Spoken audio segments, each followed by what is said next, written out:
Hello students, સ્વાગત છે આપ સૌનું. વાયરમેનની ભરતી 311-2025-26 એડવર્ટાઇઝમેન્ટ તમને ખ્યાલ છે કે હવે એક્ઝામ ટૂંક સમયમાં આવી જશે. હવે જે સ્ટુડન્ટ્સ ન્યૂ છે જેમને ચેનલને સબસ્ક્રાઇબ નથી કરી તો ચેનલને જરૂરથી સબસ્ક્રાઇબ કરી દેજો. અને આજના લેક્ચરમાં આપણે અગત્યના ઇમ્પોર્ટન્ટ MCQ ડિસ્કસ કરવાના છે. MCQની આજે આપણે વાત કરીશું જે વેરી મોસ્ટ ઇમ્પોર્ટન્ટ હશે. ક્લિયર છે? અને આ જે MCQ હશે તમારી આવનારી એક્ઝામ છે વાયરમેન એમાં ખૂબ જ હેલ્પફુલ થશે. ક્લિયર છે? ચલો સ્ટાર્ટ કરીએ વિધાઉટ વેસ્ટિંગ મચ ટાઈમ. સૌથી પહેલાં તમે ક્વેશ્ચન જોઈ શકો છો. અહીંયા ક્વેશ્ચન શું કહે છે કે પાવર ફેક્ટર શેનો ગુણોત્તર છે? પાવર ફેક્ટર જે છે એ શાનો ગુણોત્તર છે? તો આનો આન્સર આવશે શું આવશે? રેઝિસ્ટન્સ અને ઇમ્પિડન્સ. પાવર ફેક્ટર કોને કહીશું? તો જો પાવર ફેક્ટર જે છે પાવર ફેક્ટર તમને ખબર જ હશે. પાવર ફેક્ટરનું સૂત્ર શું થાય? cos phi = R/Z. ક્લિયર છે? Z એટલે શું થશે? ઇમ્પિડન્સ થશે. અને R એટલે અવરોધ થશે. આને શું કહીશું? અવરોધ કહીશું. અને આને શું કહીશું? આપણે ઇમ્પિડન્સ કહીશું. હવે ઇમ્પિડન્સમાં તમે જો અહીંયા સિરીઝ અને પેરેલલ સર્કિટ વિશે તમને જો થોડો આઈડિયા હોય તો આપણે લખતા હતા. આપણને ખબર છે RL સર્કિટ છે, RC સર્કિટ છે, RLC સર્કિટ છે, LC સર્કિટ છે. તો અલગ અલગ પ્રકારની સર્કિટની અંદર ઇમ્પિડન્સ જે છે એ અલગ અલગ હોય છે. ક્લિયર છે? ઇમ્પિડન્સનો મતલબ શું થાય કે સૌથી મોટામાં મોટો રેઝિસ્ટન્સ આપણે એને કહી શકીએ. cos phi = R/Z થશે. પરીક્ષામાં એમ પૂછાય કે પાવર ફેક્ટર જે છે એનો એકમ શું થાય? પાવર ફેક્ટરનો એકમ શું થાય? પરીક્ષામાં પૂછાય તો પાવર ફેક્ટરનો જે એકમ હોય છે એટલે કે એકમ રહિત હોય છે. શું હોય છે? એકમ રહિત હોય, એનો એકમ નથી હોતો. ક્લિયર છે? તો આગળ આપણે વાત કરીએ. ઇમ્પોર્ટન્ટ વાત સમજો તમે ખાસ.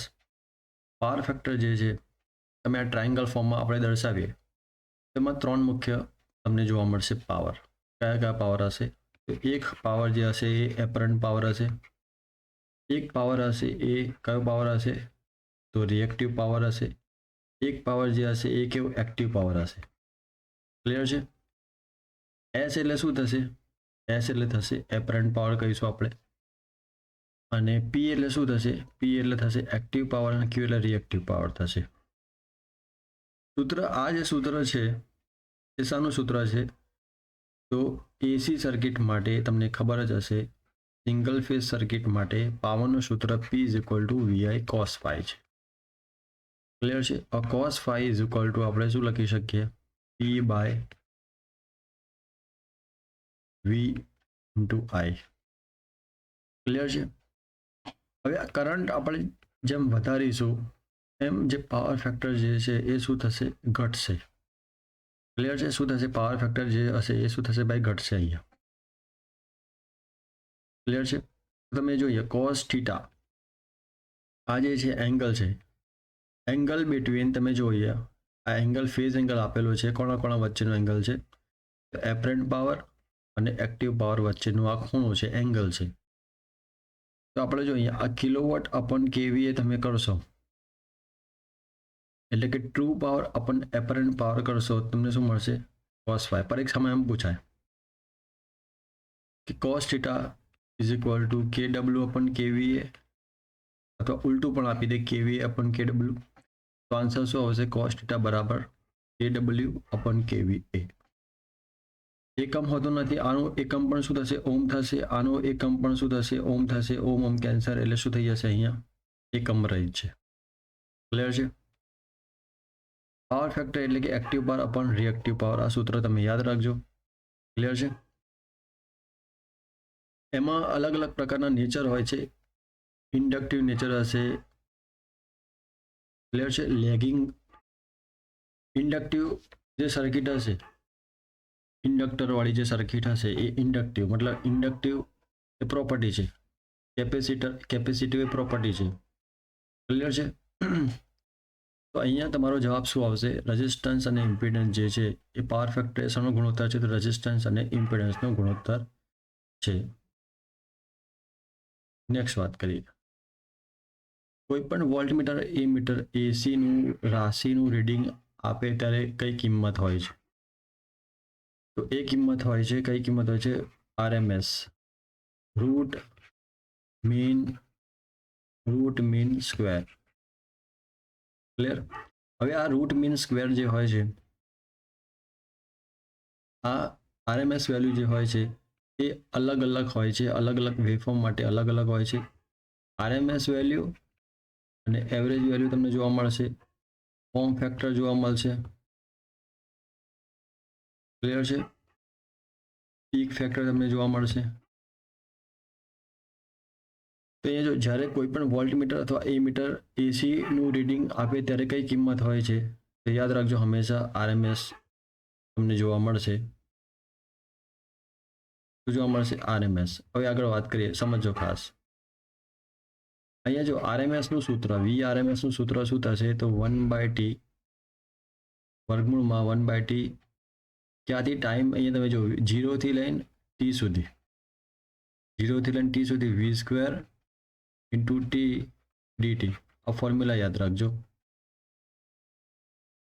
ક્લિયર? RMS શોધવા માટેનું સૂત્ર યાદ રાખજો, આ 1/T 0 થી T V square to T into dt. પરીક્ષામાં એમ પણ ક્વેશ્ચન પૂછાઈ શકે કે જે RMS વેલ્યુ હોય છે, RMS વેલ્યુ અને એવરેજ વેલ્યુ, જેમ કે આ વેવફોર્મ છે સાઇનોસોઇડલ વેવફોર્મ. તમે આ સાઇનોસોઇડલ વેવફોર્મ તમને ખ્યાલ જ હશે કે આ જે કિંમત હોય છે એ કઈ કિંમત હોય છે? Maximum value. કઈ હશે? Maximum value. અને આ જે એવરેજ વેલ્યુ હશે, જો એવરેજ વેલ્યુ આ માઇનસમાં, અહીંયા માઇનસમાં મેક્સિમમ હશે. ક્લિયર? તો અહીંયા એવરેજ આ ફૂલ સાયકલ છે, સાયકલ કઈ છે? ફૂલ સાયકલ સાઇનોસોઇડલ વેવફોર્મમાં છે. એની એવરેજ વેલ્યુ કેટલી થશે? પરીક્ષામાં પૂછાય તો કેટલી થશે? 0 થશે. કેટલી થશે? 0 થશે. અને આની જે RMS કિંમત જે થશે Vm/√2 થશે. શું થશે? આની RMS કિંમત Vm/√2 થશે. પરંતુ તમે જો અહીંયા આ પલ્સેટિંગ નેચરમાં જ્યારે વેવફોર્મ આપેલો હોય ત્યારે એનું RMS સૂત્ર એ સેમ જ થશે, VRMS = Vm/√2. પરંતુ તમે જો અહીંયા એવરેજ વેલ્યુ જે છે એ શું થશે? 2Vm/π થશે. કેટલી થશે? 2Vm/π. ક્લિયર? પરીક્ષામાં એમ પૂછાય, પરીક્ષામાં સૂત્ર પૂછાઈ શકે, યાદ રાખજો. પરીક્ષામાં પૂછાય કે પીક ફેક્ટર. શું ભાઈ? Peak factor. પીક ફેક્ટરનું સૂત્ર શું થાય? તો વોલ્ટેજની મેક્સિમમ કિંમત અને VRMS કિંમત, આ બંનેનો ગુણોત્તર લઈશું. આ બંને જ્યારે આપણે ગુણોત્તર લઈશું મિત્રો, યાદ રાખજો, ત્યારે આપણને શું મળશે? V મેક્સિમમ અપોન VRMS, એટલે શું થશે? પીક ફેક્ટર થશે. ફોર્મ ફેક્ટરની વાત કરીએ, ફોર્મ ફેક્ટર કોને કહીશું? તો ઉલટું થઈ જશે. RMS અને મેક્સિમમ વેલ્યુ ઉપર RMS વેલ્યુ આવશે, ઉપર જે આવશે કઈ વેલ્યુ આવશે? RMS વેલ્યુ આવશે. ઉપર RMS વેલ્યુ, નીચે મેક્સિમમ વેલ્યુ આવશે. ક્લિયર? પરીક્ષામાં એમ પૂછાય કે વચ્ચે તમે અહીંયા જુઓ, આ બ્લોકિંગ કરેલો છે. અહીંયા જો બ્લોકિંગ મોડમાં પરીક્ષામાં પૂછાય, આ ટાઈમે જો વેવફોર્મ આપેલો હોય અને એની RMS કિંમત કેટલી થશે? તો Vm/2 થશે. અને એની એવરેજ કિંમત કેટલી થશે? Vm/π થશે. આટલી વસ્તુ તમે ખાસ યાદ રાખજો. ક્લિયર છે? આટલી બધી વસ્તુ આપણને સમજવા મળી. પરીક્ષામાં એમ પૂછાય કે કોઈ પણ વોલ્ટમીટર અથવા એમીટર એસીનું રીડિંગ આપે ત્યારે કઈ કિંમત હોય છે? આન્સર શું આવશે? RMS. RMS નું ફૂલ ફોર્મ શું થાય? Root mean square. નેક્સ્ટ વાત કરીએ. તમે અહીંયા જુઓ, જ્યારે આપણે એસી સિરીઝ સર્કિટની વાત કરીશું, એ ધ્યાન આપો, ખાસ સમજો. અહીંયા જો આ શું છે ભાઈ? અવરોધ છે. એનો ઇમ્પિડન્સ શું થાય? પરીક્ષામાં પૂછાય તો એનો ઇમ્પિડન્સ શું થશે? R થશે. અને ફેઝ એંગલ, મતલબ અહીંયા વોલ્ટેજ અને કરંટનો એંગલ વચ્ચે ફેઝ એંગલ કેટલો હશે? 0 ડિગ્રી હશે. ક્લિયર છે? કેમ કે આમાં પાવર ફેક્ટર જે હોય છે કેવું હોય છે? યુનિટી હશે. પાવર ફેક્ટરનો નેચર કેવો હશે? યુનિટી હશે. કેપેસિટર જે છે, કેપેસિટર, તો તમને કેપેસિટર જે હોય છે તમને ખ્યાલ જ હશે. આ કેપેસિટર જે હશે એ એનું નેચર કેવું હોય છે? લીડિંગ નેચર હોય છે. એટલે લીડિંગ હોય છે અને ઇન્ડક્ટર જે હશે એ કેવું હશે, લેગિંગ હશે અને અવરોધ જે હશે એ યુનિટી હશે. ક્લિયર છે? તો એક્સી જે છે શું કહીશું, અને ઇન્ડક્ટિવ કેપેસિટિવ રિએક્ટન્સ કહીશું. અને શું કહીશું, કેપેસિટિવ કહીશું રિએક્ટન્સ. અને આ જે છે એ શું છે, અહીંયા જો આ ઇન્ડક્ટિવ રિએક્ટન્સ છે. અને અહીંયા તમે જુઓ ફેઝ એંગલ જે છે, ફેઝ એંગલ શું છે ભાઈ, ફેઝ એંગલ છે કેટલો હશે, -90 હશે. અને આ જે છે એ +90 હશે. પણ જ્યારે આપણે વાત કરીએ બંનેનું કોમ્બિનેશન લઈ લઈએ, કોણ, અવરોધનું અને કેપેસિટરનું કોમ્બિનેશન લઈ લઈએ આપણે આર અને સી, ત્યારે તમે જો ઇમ્પિડન્સ શું થશે અહીંયા, R² + XC². અને અહીંયા કોની વચ્ચે હશે, તમે જો ફેઝ એંગલ -90 અને 0°. ક્લિયર છે? એ રીતે કોમ્બિનેશનમાં તમે જુઓ આર અને એલ શું છે, અહીંયા આર અને એલ તો શું થશે, R² + XL². આ જે હશે 0 અને 90 ની વચ્ચે હશે, પોઝિટિવ હશે. ક્લિયર છે? ત્યાર પછી તમે જો ત્રણેયનું કોમ્બિનેશન લઈએ, આર, એલ અને સી, ત્યારે ઇમ્પિડન્સ શું થશે, તો R² + XL - XC². ક્લિયર છે? નેગેટિવ હશે ત્યારે તમે જુઓ નેચર કેવું હશે, અહીંયા ઇન્ડક્ટિવ નેચર હશે, અને પોઝિટિવ હશે ત્યારે કેપેસિટિવ નેચરમાં હશે. ક્લિયર છે? આઈ હોપ તમને ક્લિયર થઈ ગયું હશે. આગળ વાત કરીએ. અહીંયા તમે જો નેગેટિવ હશે ને, અહીંયા અહીં જોઈ લઈએ, તમને જોવાતું ના હોય તો જોઈ લઈએ. અહીંયા જો ધ્યાનથી જુઓ, અહીંયા આ સી છે, XC, અને આ એલ. ક્લિયર છે? અને આ XL અને આ શું છે ભાઈ, ક્લિયર છે? યાદ રાખજો તમે. આગળ જોઈએ, કેપેસિટરને પેરેલલમાં જોડીને કુલ કેપેસિટર મેળવવાનું સૂત્ર. જો કેપેસિટર જે હોય છે પેરેલલમાં આપણે લગાવીશું, આ અવરોધ જે હશે એનું બિલકુલ અલગ ઉલટું થશે. એમ જેમ કે અહીંયા આપણે લઈએ C1 અને અહીંયા C2 લઈએ. ક્લિયર છે? તો અહીંયા શું થશે, પેરેલલમાં હશે તો C ઇક્વિવેલન્ટ અથવા C ટોટલ કરીએ આપણે, કેટલો થશે, C1 + C2 થશે. પણ જ્યારે સિરીઝમાં હશે, બે કેપેસિટર જ્યારે સિરીઝમાં હશે, C1 અને C2, શું થશે, અહીંયા C ટોટલ 1/C1 + 1/, ક્લિયર છે? પણ અવરોધ આપણે ઇન્ડક્ટર લઈએ, જેમ કે અહીંયા આપણે ઇન્ડક્ટર લઈશું. ઇન્ડક્ટરમાં તમે જુઓ આ ઇન્ડક્ટર છે, બીજું આ ઇન્ડક્ટર પેરેલલમાં છે, L1 L2. જે રીતે અવરોધમાં હોય છે L1 L2 / L1 + L2, L equivalent એટલે ટોટલ. ક્લિયર? તેના માટે ફોર્મ્યુલા આ છે.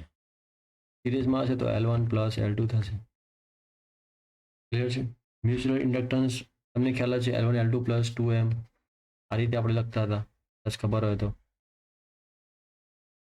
અહીંયા ડોટ પ્રોડક્ટના ઉપર ડિપેન્ડ કરતું હતું. ક્લિયર છે? અને સાઇન L1 + L2 + 2M. કેપેસિટરને પેરેલલમાં જોડીને તેના કુલ કેપેસિટન્સ મેળવવાનું સૂત્ર શું આવશે, અહીંયા પેરેલલમાં જોડીશું તો શું આવશે, અહીંયા G = C1 + C2 + C3. Clear છે? શું થશે, C = C1 + C2. વધીએ, બે ફેઝ વચ્ચે મળતા વોલ્ટેજને શું કહેવામાં આવે છે, તો શું આવશે એમાં, ફેઝ વોલ્ટેજ. શું આવશે એમાં, ફેઝ વોલ્ટેજ. ક્લિયર છે? ચલો એક ઇમ્પોર્ટન્ટ વાત તમને સમજાવી દઉં. તો એક કોન્સેપ્ટ છે નાનો એવો, ખાસ સમજજો. ચલો હવે જો બે પ્રકારના કનેક્શન હોય છે, એક હશે સ્ટાર કનેક્શન, બીજું હશે ડેલ્ટા કનેક્શન. બરાબર છે. હવે આપણે આર આઈઆર પ્લસ આઈવાય અને પ્લસ આઈબી બરાબર 0 થાય, મતલબ બેલેન્સ કન્ડિશન કહી શકાય. ત્યારે જે લાઇન કરંટ હશે, તો ભાઈ લાઇન કરંટ, લાઇન કરંટ બરાબર શું થશે, તો ફેઝ કરંટ થશે. શું થશે? Phase current. કયા કેસમાં? સ્ટારના કેસમાં line current is equal two શું થશે? Line current IL is equal two શું થશે? IPH થશે. અને VL લાઇન વોલ્ટેજ એ કેટલા થશે? √3 ટાઈમ્સ VPH. સ્ટારની વાત કરીએ છીએ આપણે. તો VPH બરાબર શું લખી શકાય? VL બાય √3 લખી શકાય. ક્લિયર છે? અને પાવરનું સૂત્ર તો ખ્યાલ જ છે, √3 VI cos phi. ડેલ્ટાની વાત કરીએ તો ડેલ્ટામાં શું થશે? VR plus VY plus VB is equal two શું થશે? 0 થશે. અને લાઇન વોલ્ટેજ અને ફેઝ વોલ્ટેજ બંને કેવા થશે? સમાન થશે. અહીંયા લાઇન કરંટ જો અહીંયા સ્ટારમાં તમે કોઈ એક જ યાદ રાખજો, બંને બે યાદ રાખવાની કોઈ જરૂર નથી. સ્ટારનું યાદ રાખજો, ઓટોમેટિક તમને ડેલ્ટાનો ખ્યાલ આવી જશે. સ્ટારમાં શું છે, તો લાઇન કરંટ અને ફેઝ બંને કેવા છે? સેમ હશે. અને લાઇન વોલ્ટેજ જે હશે એ કેટલા હશે? √3 ટાઈમ્સ VPH હશે. અને ફેઝ વોલ્ટેજ બરાબર આપણે શું લખી શકીએ? VL by √3. ડેલ્ટા કનેક્શનની વાત કરીએ, IL ઇઝ ઇક્વલ ટુ શું થશે? √3 ટાઈમ્સ IPH થશે. કે લાઇન કરંટ જે હશે એ √3 ટાઈમ્સ ફેઝ કરંટ બરાબર. પાવર ફોર્મ્યુલા E બરાબર શું થશે? √3 VL IL cos phi. આના પરથી પાવર ફેક્ટર શોધી શકાય જો શોધવો હોય તો. ક્લિયર છે? બે ફેઝ વચ્ચે મળતા વોલ્ટેજને શું કહેવામાં આવે છે? ફેઝ વોલ્ટેજ કહીશું.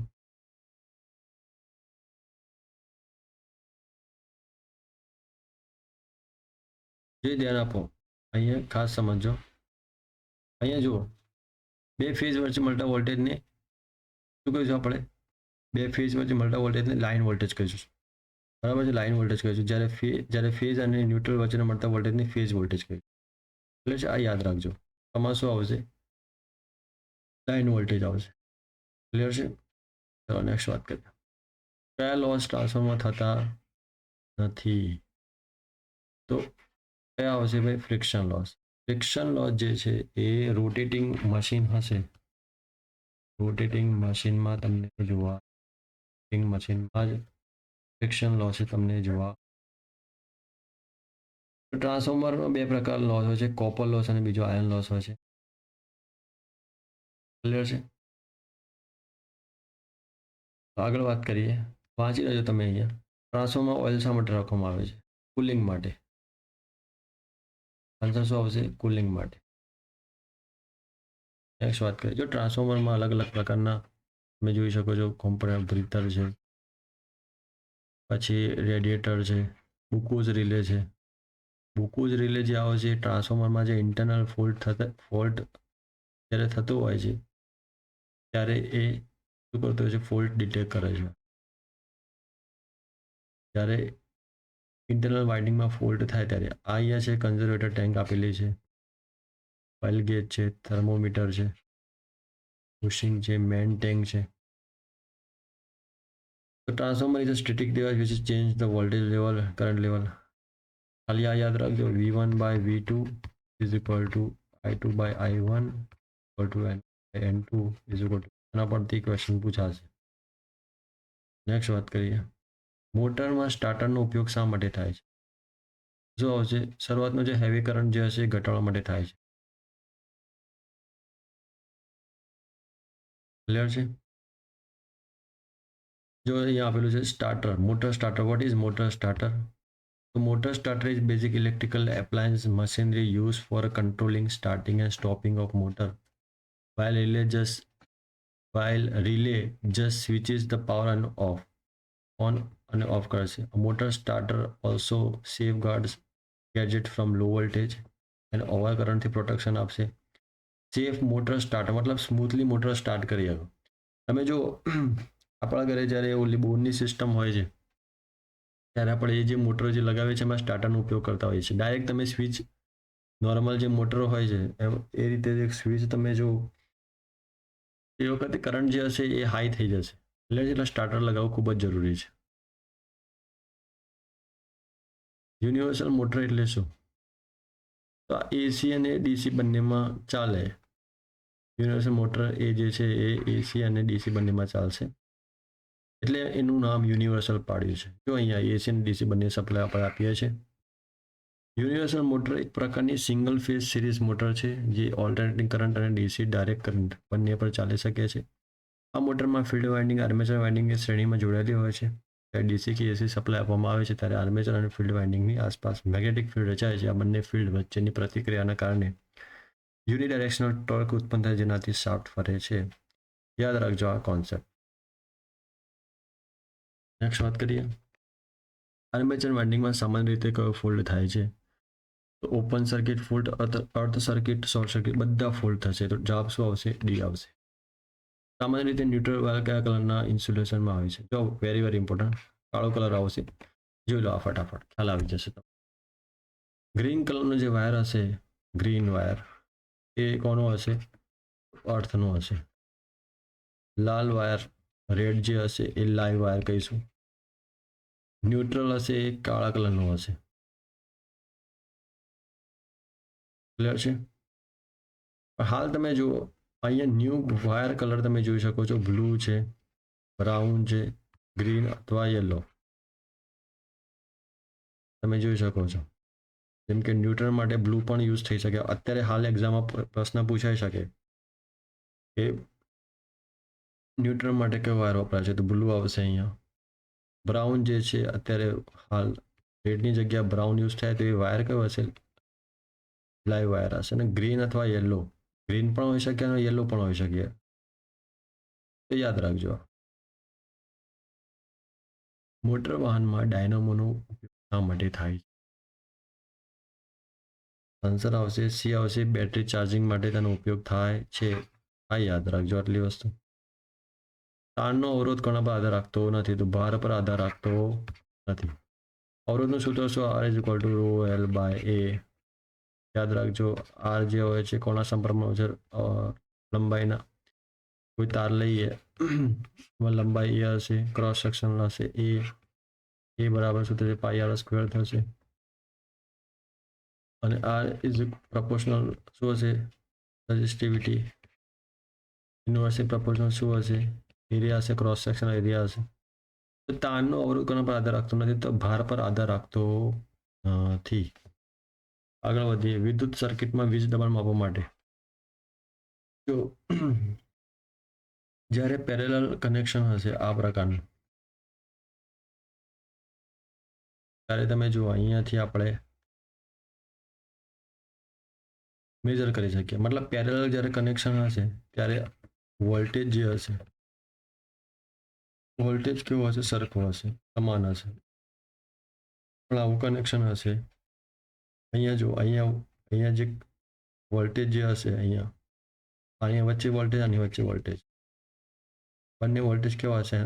એમાં છે. પણ અહીંયા તમે વોલ્ટેજ જુઓ એ V1 હશે, એ V2 અલગ અલગ હશે. કરંટ જે હશે અહીંયા કરંટ વિદ્યુત પ્રવાહ કેવો હશે? સેમ હશે. એટલે અહીંયા જો I બરાબર લખીએ છીએ અહીંયા R બરાબર R1 પ્લસ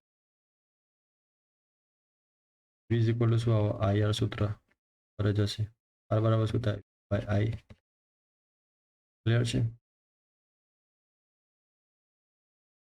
અહીંયા શું થશે? V by I, V1 by I, V2. Voltage કેવો હશે? અહીંયા અલગ હશે. તો વિદ્યુત સર્કિટમાં વીજ દબાણ માપવા માટે વોલ્ટમીટરનો ઉપયોગ કરીશું. ફ્રીક્વન્સી મેજર કરવી હોય ફ્રીક્વન્સી તો ફ્રીક્વન્સી મીટર આવશે. ઓમ મીટર અવરોધ માપવું હોય અને એ મીટર કરંટ માપવા માટે. આ બધું જે છે તમે એ જો આ ત્રણ વસ્તુ જે છે આપણે મલ્ટીમીટરથી પણ મેજર કરી શકીએ.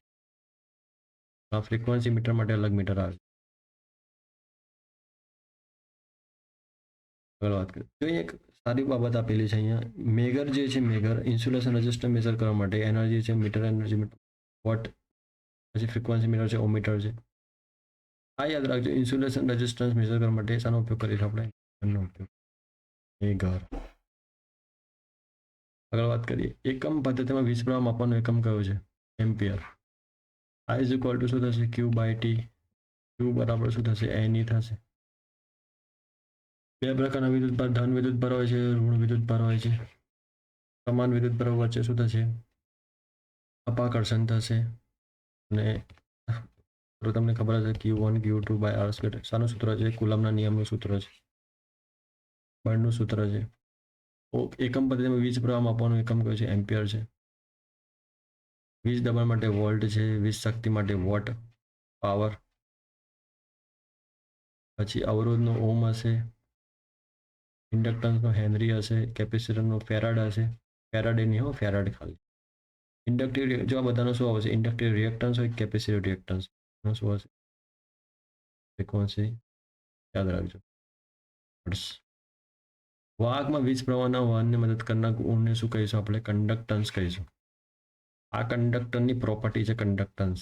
રજિસ્ટર અવરોધની પ્રોપર્ટી શું છે? રેઝિસ્ટન્સ છે. ક્લિયર છે? સિલિકોન એ શું છે? તો સેમી કંડક્ટર. આવત કોષ્ટકમાં તમે જોશો 14મા નંબરની કોલમ હશે, ત્યાં તમને સિલિકોન જોવા મળશે. સિલિકોન અને જર્મેનિયમ આ બે જે અર્ધધાતુ જે છે એનો આપણે ઉપયોગ કરીશું. એમાં મિશ્ર ધાતુ એટલે કે ડોપિંગ કરીશું. ડોપિંગ કરવાથી આ જે છે પી અને એન પ્રકારનું મટીરિયલ બની જશે અને આપણે પછી આનો ઉપયોગ કરીશું એઝ અ ડાયોડ તરીકે.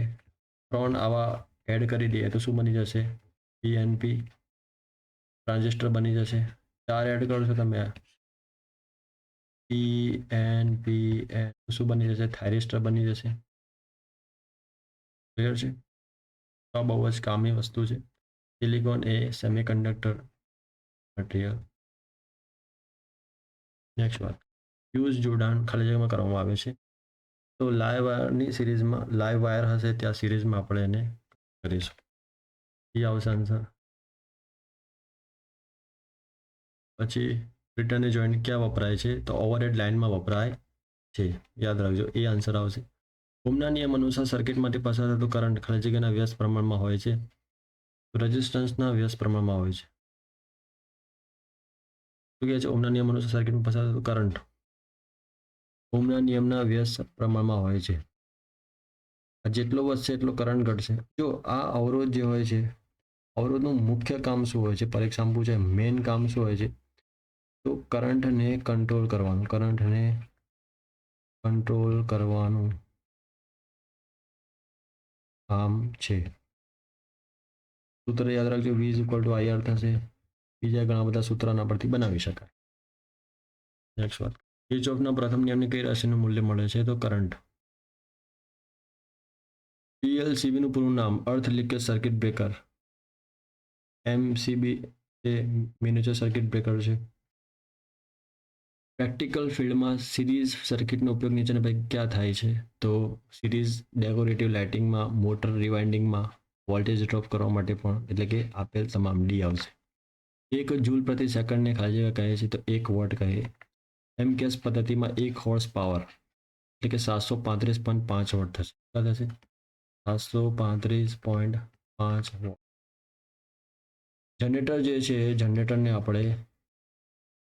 જનરેટરને કિલોવોટમાં દર્શાવે છે, જ્યારે મોટર જે હશે એ હંમેશા એચપીમાં જ હશે. યાદ રાખજો. પાવર એટલે શું થશે? કાર્ય કરવાનો દર એટલે કે પાવર. સોલ્ડરિંગ કરતા પહેલા કેબલ જોઈન્ટને સાફ કરવા માટે સૌથી સારું સાધન કે મટીરિયલ કયું હોય છે? સેન્ડપેપર. કંડક્ટરનો ગેજ નંબર વધતા તેનો વ્યાસ શું થશે? ઘટે છે. યાદ રાખજો, શું થશે? ઘટે છે. વાયર અને કેબલમાં કયા જોઈન્ટ વપરાય છે? તો ટ્વિસ્ટેડ જોઈન્ટ હશે, સ્ટેડ જોઈન્ટ હશે, ટી જોઈન્ટ હશે. આન્સર આવશે ડી આવશે. કયા પ્રકારની એસેસરીઝ પેનલ બોર્ડ માટે વધારે વપરાય છે? તો આવશે surface mounting type. Surface mounting type. 2 way switch કેટલા ટર્મિનલ હોય છે? તો 3 ટર્મિનલ હોય છે. ટુ વે સ્વિચમાં કેટલા ટર્મિનલ હોય છે? 3. 3 વેઝ કનેક્શનમાં પિન પ્લગમાં મોટા ડાયામીટરની પિન જાડી પિન માટે શું હોય છે ભાઈ? અર્થ માટેની હોય છે. આના માટે હોય છે? અર્થ માટે હોય છે. લેડ એસિડ બેટરી કયા પ્રકારની બેટરી છે? તો સેકન્ડરી સેલ છે, યાદ રાખજો. ડબલ કટ ફાઇલનો ઉપયોગ સ્ટીલ પર ફાઇલિંગ કરવા માટે થાય છે. ડ્રિલ મશીનમાં જોબને પકડવા માટે નીચેના પૈકી કયો વાઇસ વપરાય છે? તો પ્લેન મશીન વાઇસ વપરાય. કયો પદાર્થ ફેરોમેગ્નેટિક છે? તો બધા લોખંડ હશે, સ્ટીલ હશે, નિકલ કોબાલ્ટ હશે. એટલે કે અહીંયા આન્સર શું આવશે? વેલ, તમામ. મેગ્નેટિક ફ્લક્સ ડેન્સિટીનું એકમ શું હશે? એ આવશે વેબર પર મીટર સ્ક્વેર. ક્લિયર છે? તો આજે આપણે 36 ક્વેશ્ચન જોયા. વિડીયો સારો લાગે તો વિડીયોને જરૂરથી લાઈક કરજો, ચેનલને સબસ્ક્રાઈબ કરી દેજો, તમારા મિત્રો સુધી શેર કરજો. ઓકે, જય હિન્દ.